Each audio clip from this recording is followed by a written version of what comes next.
Alright, this is part 2 of the video of the signs of the latter days and Jesus Christ coming. I'm going to start now, and I'm still reading the verses, on parts of the verses, and I'm starting in Luke 17, 27 to 28. They did eat, they drank, they married wives, they were given in marriage until the day that Noah entered into the ark, and the flood came and destroyed them all. Now, that was a repeat of what was mentioned in Matthew. But it was I'm just giving another one. But but I also wrote that one down for this. Likewise, also as it was in the days of Lot, they did eat, they drank, they bought, they sold, they planted, they builded. But also, you got to think there's something else that was mentioned about the days of Lot. When you think about what do you think about when you hear the name Lot in the Bible? What do you think about? You think about Sodom and Gomorrah. What was the big prevalent thing in Sodom and Gomorrah that got destroyed? Why did God destroy them? He destroyed them because they were perverts, because they were fags, because they were sodomites, because these are the type of people that wanted to encamp around a house because they were militant and wanted to have sex with men. In that situation, they wanted to have sex with angels, which, by the way, were male. They wanted to encamp a house round about and demand, hey, send those boys out here that we may have sex with them. That's basically what they said, that we may know them. They said, send them out here so we can have sex with them. That's why God destroyed them. So he's saying, as it was in the days of Lot, think what's going on now? We got Sodomites. We got Sodomites marching around everywhere. So yeah, there's another.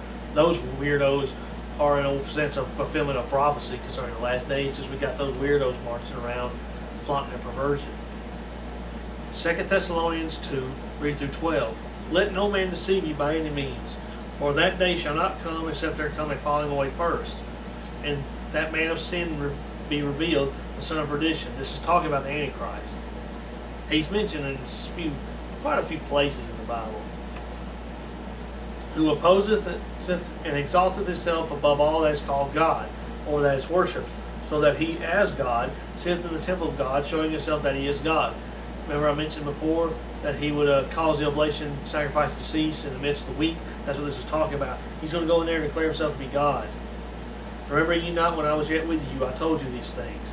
And now ye know that what withholdeth that he might be revealed in his time. God's keeping him away right now. God's withholding him. But when his time comes, God's going to let him manifest himself. For the mystery of iniquity doth already work. Only he who now litteth will lit until he be taken out of the way. And then shall that wicked be revealed, whom the Lord shall consume with the spirit of his mouth, and shall destroy with the brightness of his coming. Even him whose coming is after the working of Satan, with all power and signs and lying wonders, and with all deceivableness of unrighteousness in them that perish, because they receive not the love of the truth, that they might be saved. And for this cause God shall send them strong delusion, that they should believe a lie, that they all might be damned who believe not the truth, but have pleasure in unrighteousness. By the way, those verses right there, those last three I read, it's speaking. This is 2 Thessalonians 2, and that would be 10 through 12. Those verses are talking about people that have heard the gospel before the wicked one, the Antichrist, is revealed. He hasn't been revealed yet, and this is speaking directly to people that have heard the gospel before, know they need to be saved, know of Jesus, the sacrifice of Christ on the cross, but yet did nothing about it, but instead didn't want to receive the truth, receive the love of God, but instead wanted to live in their wanted to have pleasure in righteousness and believe lies. So God, because of this, when Antichrist does show, because of this, God's going to send them strong delusion that they'll believe the lie. They'll believe the Antichrist. That's what they wanted. That's basically saying that's what you wanted, all of you people. You didn't want to believe me. You didn't want to follow me. You didn't want to get saved. I was extending my hand to you. You didn't want it. You wanted to live unrighteously. You wanted to do your own thing. You wanted to believe all the lies. And you want to be deceived? Fine. I'm going to send you strong delusion. You're going to follow the Antichrist. You're going to do everything he tells you. You're going to believe all the lies he tells you, and you're going to follow him right to hell. These people here are not going to have any hope of being saved. If you ever heard the gospel before, and you know you need to be saved, and the Antichrist comes, and you haven't been saved, God's going to send you strong delusion, and you're going to believe the lie, and you're going to be damned. Basically, God's saying that you have no hope of being saved once this happens. If you've ever heard the gospel, He comes, and God says you start losing, it's pretty much over. You're not going to get saved. You're not going to accept. You're going to accept the mark when it's given. When it's offered, you're going to accept it. When the Antichrist tells you to do something, you're going to do it without hesitation. You're not going to argue with him or anything. You're going to say, okay. You're going to be like a little sheep. You're going to follow him everywhere he goes and do whatever he tells you. So there's not going to be any hope of salvation. So that's deceiving right there. Don't believe that. That's a lie.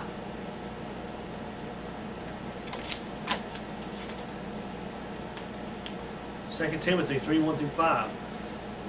This know also that in the last days perilous times shall come. For men shall be lovers of their own selves, covetous, boasters, proud, blasphemers, disobedient to parents, unthankful, unholy, without natural affection, fags, and abortion, all that. That's all natural. That's unnatural affection. That's no natural affection. Truce breakers, false accusers, incontinent, fierce, despisers of those that are good, traitors, heady, high-minded, lovers of pleasures more than lovers of God, having the form of godliness, but the mind and power thereof. From such turn away. 2 Timothy 3:7-9. Ever learning and never able to come to the knowledge of the truth. Now as Jannes and Jambres withstood Moses, so do these also which resist the truth. Men of corrupt minds, reprobate concerning the faith. But they shall proceed no further, for their folly shall be manifest unto all men, as theirs also was. This is basically talking about what it's going to be like in the last days. And all these, this is how people are right now. People in this world fit this description just like it. They love themselves. They're greedy. They're boasting. They think they're real proud of themselves, and they boast about everything. They blaspheme.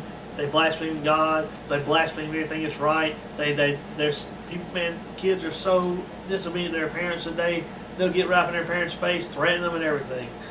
Nobody's thankful for nothing anymore. They're never thankful no matter what they have. They're unholy. Nobody's got any natural affection anymore. That's why you got people. That's why you got abortion. That's why you have fags marching the street. That's why you have people that are worried sick about seeing an animal get a scratch on it and just sob buckets of tears when they see somebody, when they see an animal in need, but they can care less when a baby gets butchered. Truce breakers. False accusers. There's a lot of false accusers right now. Man, you got people that lie to you, make something up about you without hesitation. Truce breakers. You got people that will break any word they give you. Incontinent, fierce. Yeah, there's some fierce people out there. Despisers of those that are good. There's people today that just hate you because you're doing something right. They hate it. They want to mock you for doing something right. Traitors. There's a lot of that. Heady. High-minded, lovers of pleasures more than lovers of God. They love what they want to do more than they do what anything God says. Having a form of godliness. They got religion. They got something that looks godly. They got something that makes them feel like they got God, but they don't.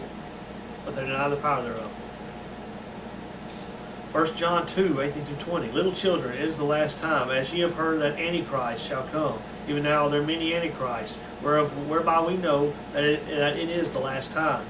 They went out from us, but they were not of us. For if they had been of us, they would no doubt have continued with us. But they went out, that they might be made manifest, that they were not all of us.